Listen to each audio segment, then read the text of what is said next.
That's right, Wear Tester's back again with another performance review. This time I've got not one, well, okay, one shoe to review, two different pairs, two different materials. One I didn't play in, one I did. If you watch my unboxing, my sneak preview, you know which one that is, and I held to that pretty good, as much as it pained me not to play in these.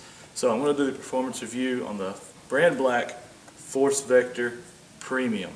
And by premium, they absolutely mean premium. Premium materials, premium performance, premium construction, everything. Guess what? It's premium.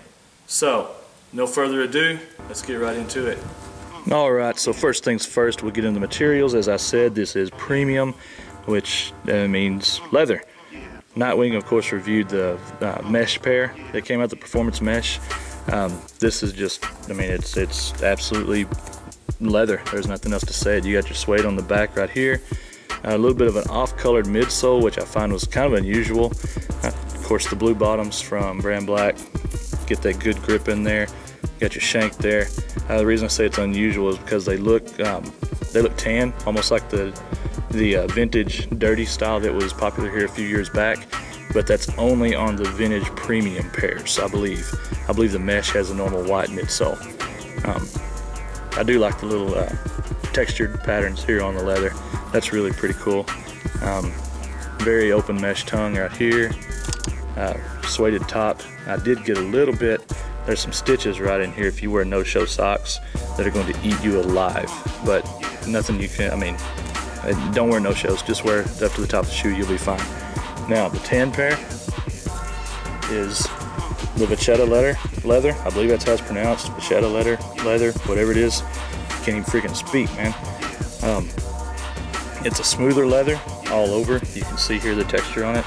I mean, for the price and what you're getting, I know some brands are making their retro shoes out of this right now, and they're running $400 on market. You can get this one, same materials, for $100. Just tells you that, you know, you're not always getting what you pay for. Sometimes you get that brand name charge on it too. So enough about the materials, let's get into the performance. So we will start at the bottom. Same traction pattern, same material, same rubber as the whatever it's called, JC2, J Crossover 2, the Jamal Crawford shoe with the knit and the weave that everybody went crazy over here. So we got the same materials here. It's the blade pattern, same thing. You can hear it. It's very grippy. It's very durable indoors. Outdoors, I haven't played in these near as much as I should have. It's too freaking hot in Texas still. It's October, and I'm still dealing with 90-degree days. I'm tired of it. I'm moving to Alaska. But anyway, I've played in these exclusively indoors so far. Not much wear to show. A little bit peeling off on the other shoe right here around the pivot point where you're going to push off and you're going to drag a little bit, but other than that, everything is fine. They don't pick up dust hardly at all. They're set far enough apart, and really it just they grip every kind of floor I played on. They had very, very good grip. I won't say tops.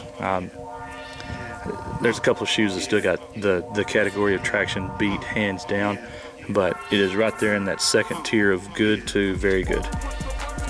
All right, now we'll hit the cushioning. Cushioning is BrandBlack's foam called Jetlon. It's somewhere around the performance style of a Micro G if you've worn that. Not quite a boost, but better than Lunar. It's very bouncy. It's very durable, very responsive. I've got no complaints in the cushioning department. You land right here and you're going to feel nothing but just padding and foam, and it feels great. One thing I will say on the JC Crossover 2, the heel felt a little bit mushy on the lateral medial sides, not necessarily just directly down, but as you would come off, you know, you come off a pick, shoot three-pointer, you catch it on that heel and you turn into your shot to face up and square up. I felt a little bit of mushy on the J Crossover 2. These, however, felt a little more solid. They planted and stayed with me, so I don't know if it's a difference in the foam, difference in the structure, what it is, but they felt a little more solid in that. Forefoot, let's say your foot's going to sit about right here. Pretty low to the ground, not as low as some of the guard shoes you see out there, but the bounce out of the cushioning and responsiveness makes up for it. You're losing no time response-wise in these shoes whatsoever. Couple that with what we'll get into on the fit, and we already talked about the traction. The cushioning is awesome, gives you that bounce. Now we'll hit that support. Midfoot support comes from this BrandBlack shank like they put in all their shoes. It's a rainbow colored plastic shank right here. I think it's really TPU, thermoplastic urethane, but it runs just right here under the arch, so you don't have that stiffness you get from a carbon fiber that would run from here to here, or the sprint plate from Adidas, flat plate, whatever you're talking about. Shoe is very, very flexible in the forefoot, lets you really roll off and really get in transition. So it gives just enough support right there without being overbearing and cumbersome. The upper, I mean, the fit is pretty much the support. You got your thicker leather right here that if anybody's worn a leather shoe, you know it will form to the foot, but that means it will also stretch with the foot. You're gonna have to relace a couple of times while you're playing because this material will stretch a little bit. Again though, I mean, you see the creases and the flexes here. It learns your foot like no other, and it forms like no other, and it gives you that feeling of being supported like no other. I mean, it just, the way it breaks in and then fits like a second skin is just awesome. Little bit of a lacing system here, not much, just allows you to pull the shoe up and cinch it really, really tight for that good fit and support in that area. The ankle is cut just right at a mid-top level. Again, ankle support doesn't come from the height of the shoe. We all know that. It comes from the base, and the base on these, even without an outrigger, is wide. You can see the heel right here. So no problems whatsoever in support. I mean, again, I hate to keep beating a dead horse. It's BrandBlack. Everything they do is quality. So let's get on to fit and get this over with. All right, about the fit.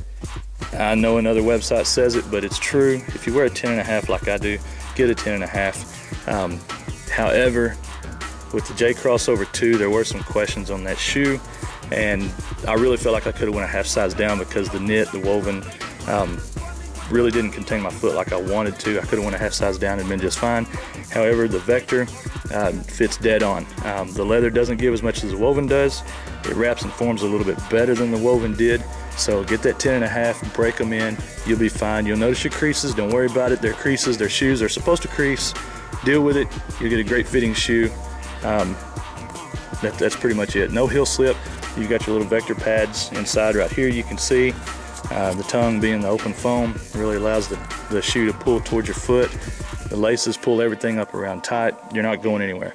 Grab the leather version, grab the mesh version, you're good either way. So I think that about does it for the BrandBlack Force Vector Premium. Again, I didn't play in this pair, but I played in the black pair, and you can see the durability on those as well.